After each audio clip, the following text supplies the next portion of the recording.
Ang Phoenix Fuel Masters ay may pending trade offer sa Magnolia Hotshots, kung saan si James Lapot ay mapupunta sa Phoenix kapalit ng kanilang rookie na si Will Gozem. Ayon sa mga ulat, ang trade na ito ay bahagi ng mga galaw ng Phoenix upang mapaangat ang kanilang lineup. Ang trade sa pagitan ng Magnolia Hotshots at Phoenix Fuel Masters ay inaasahang magbibigay ng mga benepisyo sa parehong koponan.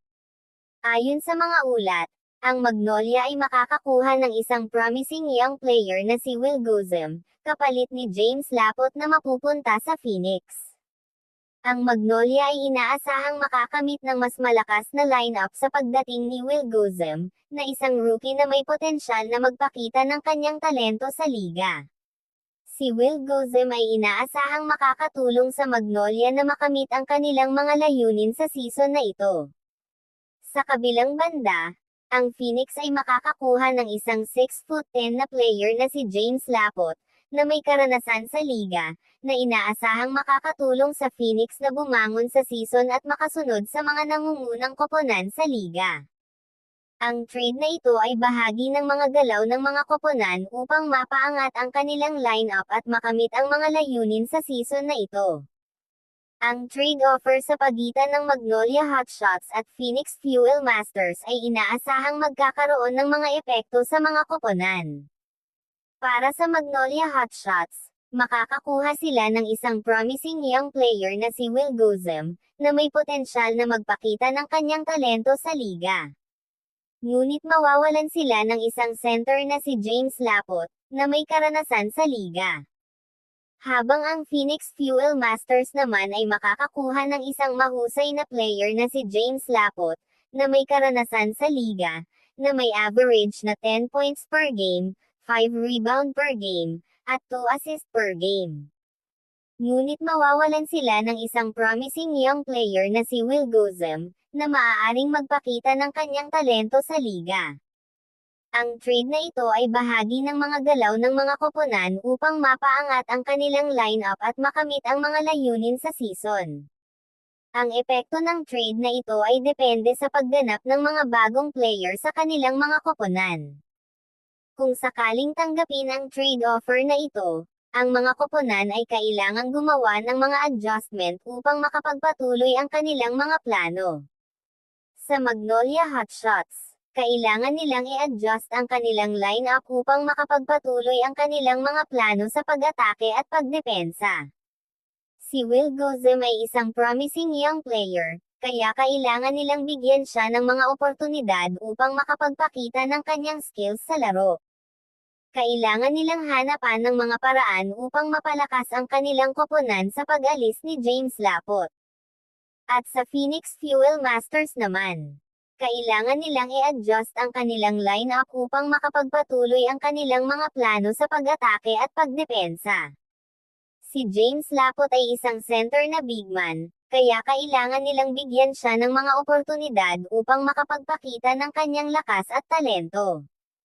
Kailangan nilang hanapin ang mga paraan upang mapalakas ang kanilang koponan sa pagdating ni James Lapot.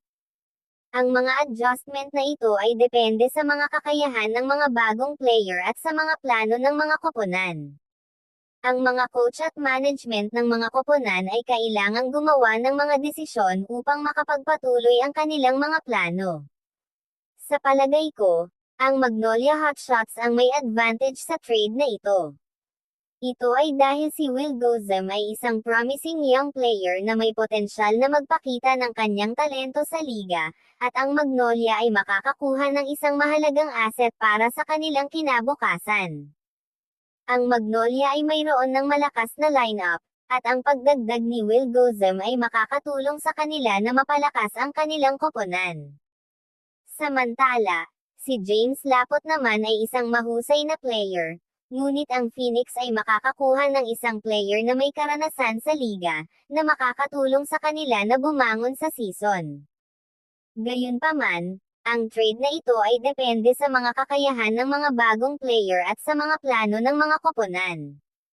Ang Phoenix ay maaaring makahanap ng mga paraan upang mapalakas ang kanilang koponan sa pagdating ni James Lapot. Mukhang hindi posible na tatanggapin ng Magnolia Hotshots at ni Coach L.A. Tenorio ang offer ng Phoenix Fuel Masters. Ayon sa mga ulat, si L.A. Tenorio ay kasalukuyang nagtatrabaho bilang head coach ng Magnolia Hotshots at nagpahayag ng kanyang pagtiwala sa kanyang mga manlalaro at sa sistema na kanilang ginagamit. Si Coach L.A. Tenorio ay nagpahayag din na ang kanyang mga plano ay nakatuon sa Magnolia at hindi niya binanggit ang tungkol sa pagtanggap ng offer mula sa ibang koponan. Sa katunayan, si Coach L.A. Tenorio ay nagpahayag ng kanyang pagiging bukas sa pagtatrabaho bilang playing coach para sa Magnolia, ngunit hindi niya binanggit ang tungkol sa paglipat sa ibang koponan. Ang mga reaksyon ng mga fans ng Phoenix Fuel Masters at Magnolia Hotshots sa trade offer na ito ay maaaring magkakaiba. Para sa Phoenix Fuel Masters, ang mga fans ng Phoenix ay maaaring magiging excited sa pagdating ni James Lapot, na isang mahusay na player na may karanasan sa liga. Maaaring sila ay mag-expect ng mas malakas na lineup at mas maraming panalo sa season.